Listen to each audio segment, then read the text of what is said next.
In this video, I'm going to show 4 infield drills that you can do all by yourself with just a glove and a bucket. For my glove, I'm going to be using my Valley K47 7-inch trainer. I prefer a short glove, so this glove is only 7 inches, so there's not really any web at all, because it's going to help me with my transfers. For the bucket, I'm using this Wilson softball bucket.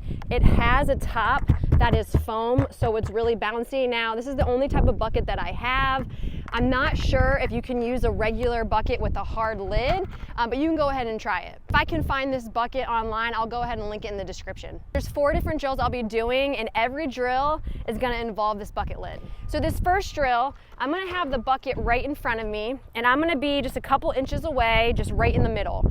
What I'm gonna do is I'm gonna toss the ball up, it's gonna hit the bucket lid, I'm gonna catch it, and then I'm gonna get rid of it as quick as I can and work on my lower arm slot. So this is a great drill for shortstops throwing to second base throwing to first base, or even third base throwing to second base. So when you're doing this, think of getting that ball in your glove and having it deflect into your throwing hand to work on those quick transfers. And then the other thing is, as you are going into your throwing position, you wanna stay low. The more you come up, so if you catch, come up and throw, you're wasting time. So you're gonna catch the ball, stay low, working on that lower arm slot. So for your lower arm slot, you wanna tilt your body just a bit. You're still gonna keep this U shape, and your U shape's your throwing position. So palms are down, elbows are up.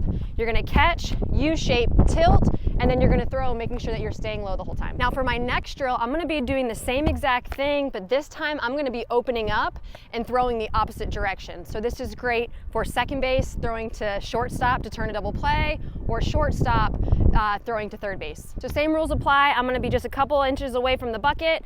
The bucket's gonna be right in the middle of me. I'm gonna drop the ball, catch it, open up, making sure I'm tilting my body so I can work on that lower arm slot, staying low and throwing it. Now, if you're using a regular glove, no problem at all.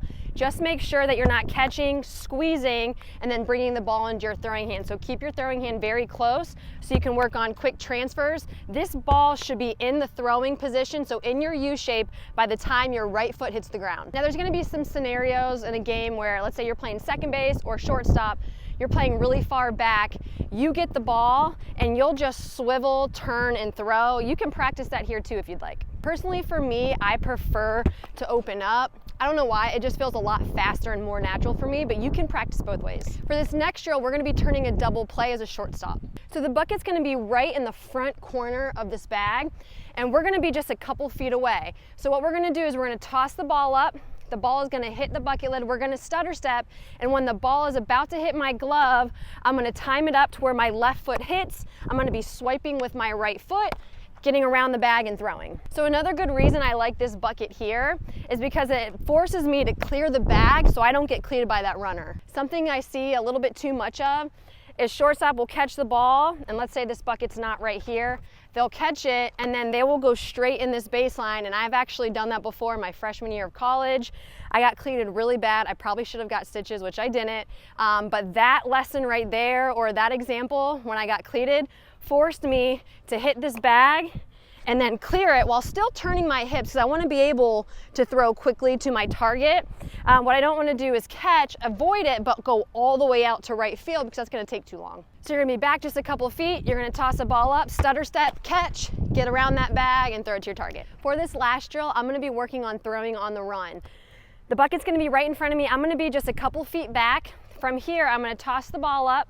When the ball hits, I'm gonna go to the right of the bucket, because when the ball hits, I wanna get that ball on my glove side so it's a quicker transfer. You can do it to the left of the bucket if you want. It's just that ball is gonna be over here, which that's gonna happen in the game sometimes. You might get a bad hop. So if you want, you could practice both sides. But for me, I'm gonna start to the right of the bucket.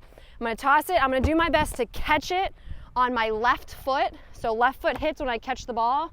Then I'm gonna take a step with my right foot, got my U shape, tilt my shoulders, work on that lower arm slot, so I'm throwing off my right leg, I'm throwing, and then I'm following my throw. Like all other throws that we do when we have that lower arm slot, especially for this, we wanna make sure that when we catch and transfer and go to throw, we don't wanna pop up, because we're losing our power that way. So we wanna do our best to throw, stay low, and as you're releasing, you can come up just a bit. When you're doing these drills, the bounces aren't gonna be perfect, which honestly, I prefer that, because in a game, not every single throw or ground ball is gonna be perfect.